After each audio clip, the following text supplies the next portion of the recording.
अच्छा लगता है कि पुण्य कर्म करने वालों को स्वर्ग की प्राप्ति होती है तथा पापी नीच क्रूर लोगों को नरक में जाना पड़ता है। लेकिन आप गलत हैं।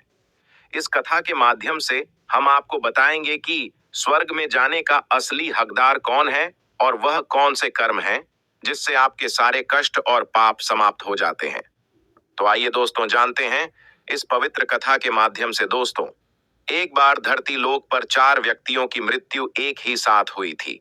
वे सभी लोग विचारों में अलग अलग और अलग अलग प्रदेश के रहने वाले थे।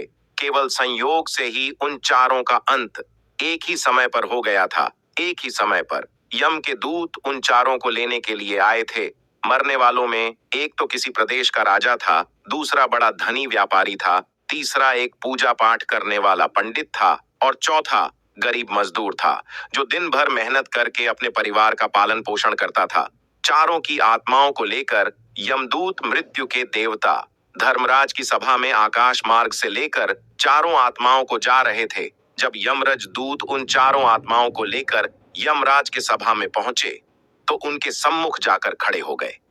वे चारों सोच रहे थे कि कौन स्वर्ग में जाएगा और कौन नरक में जाएगा। यमराज अपने आसन पर विराजमान नहीं हुए थे। उससे पहले ही चारों आपस में बातचीत करते हुए स्वयं को ही स्वर्ग का मिलना चाहिए।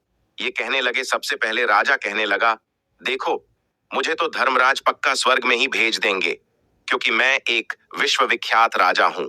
मैंने अपने अनेक सद्कर्मों से धरती लोक पर अपना खूब नाम कमा आया है। चारों तरफ लोग मेरे अच्छे कर्मों की चर्चा करते हैं। कभी भी कोई मेरे द्वार से खाली हाथ नहीं गया। जो भी आया मैंने उसे इतना दिया कि वह जीवन भर मेरा नाम नहीं भूल पाया है। हर तरफ मेरे नाम का यशव गान हो रहा है। मेरे द्वारा लुटाए गए दान से लाखों लोगों को खाने को अन्न मिला और रहने को आसरा मिला। इसलिए मेरे कर्मों को देखते हुए धर्मराज मुझे पक्का ही स्वर्ग में भेजेंगे। दोस्तों, राजा की बात सुनकर वह धनी व्यापारी कहने लगा, हे भाई, मैंने तो पृथ्वी लोक रहकर खूब धन कमाया और उस धन से मैंने लाखों लोगों के स्वर्ग में जाने के लिए दान के साथ साथ पूजा पाठ करना पड़ता है। इसलिए स्वर्ग में प्रस्थान तो मैं ही करूंगा, क्योंकि मैंने भगवान का खूब पूजा पाठ किया है। तरह से जानता हूं। जब इस प्रकार तीनों ने अपनी अपनी बातें की और अपने अपने विचार रखे, फिर वह तीनों लोग उस चौथे व्यक्ति मजदूर की ओर की देखते हैं कि अब यह क्या कहता है। क्या इसने भी कोई अच्छा काम किया है या नहीं, या फिर इसका पूरा जीवन मजदूरी करते हुए दूसरों के अधीन रहकर ही बिता है। दरबार में हाजिर होते हैं।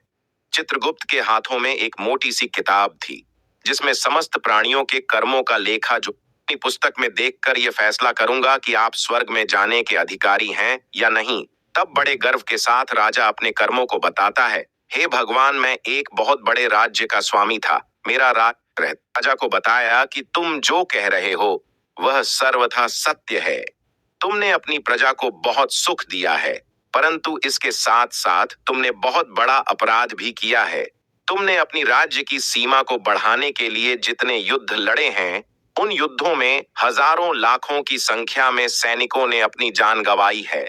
उन सब की मृत्यु पड़ोसी देशों से मित्रता करके उनके साथ व्यापार बढ़ते आपका राज्य। हे भगवान, मैंने धरती पर जितना धन कमाया उसका 11वां भाग अच्छे कामों में लगाया। लाखों लोगों को भोजन कराया, कई आश्रमों को दान दिया है, कई बेघर लोगों को अपने धन से भर दिया है, कई शहरों में मंदिरों का निर्माण कराया है।